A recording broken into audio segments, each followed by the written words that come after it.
Please take your seats quickly, ladies and gentlemen. Hi guys, welcome to 1 Minute Tennis Coach.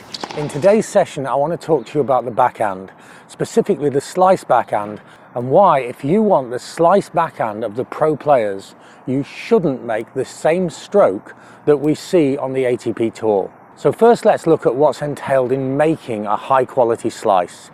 There are two aspects to the stroke. One is the angle of the racket face. And the angle of the racket face is open on a slice backhand. As soon as the racket face is open, then all we can do is gently lift the ball into the air with a kind of a lob-like stroke, or we can chop down on the ball, creating backspin and drive through the ball with slice. But the second factor that creates the slice backhand is the trajectory of the racket. And the trajectory of the racket on the slice backhand is always from high to low. But when we copy the pros, what we will see is that their trajectory is a very steep trajectory, going from quite high, but very, very quickly low. The angle of the racket will vary depending on the type of stroke they want to produce. But almost always, you will see this high to low chopping type motion on the ATP Tour. Now, the reason for that is the speed of the ball that's coming into them. When the ball is hit at 60, 70, 80 miles an hour, then if you slice down on the ball like this, with a racket face that's only slightly opened, then you create a forceful, aggressive slice, such as Roger Federer's. But then when we come to recreational play, and for 99.9% of the players out there all over the world, when you chop down on the ball this way against a ball that might be 30, 40, even 50 miles an hour, what you produce is a soft, floating, gentle ball. And we want that aggressive laser slice of the pros.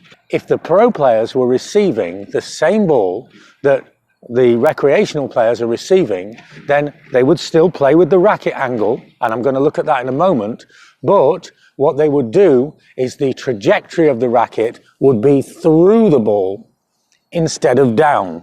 It's still slightly down, but if you think of it almost like a child's slide, where it goes down and then straightens out. See? High, down, and then straighten out.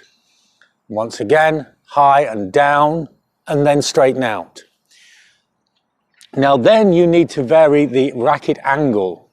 And if you are in a defensive position, then yeah, you'll open the racket face a lot.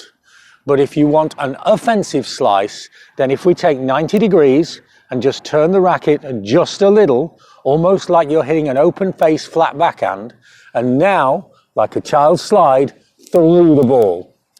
This is the swing path of high-level recreational play and competition level.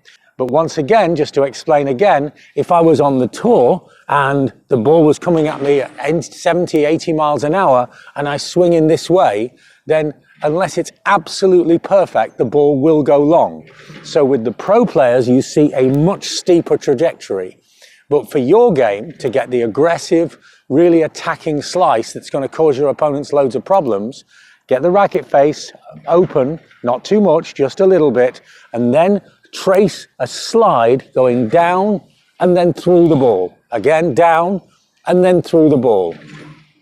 If you want a little test to see if you've got the stroke right in this fashion, then make the stroke, release your hand, and the racket should be inert with no forward motion, and it should just hover and drop back into the hand. It looks a little bit like this.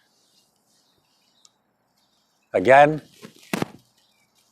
pointing at the camera, maybe this is easier for you to see.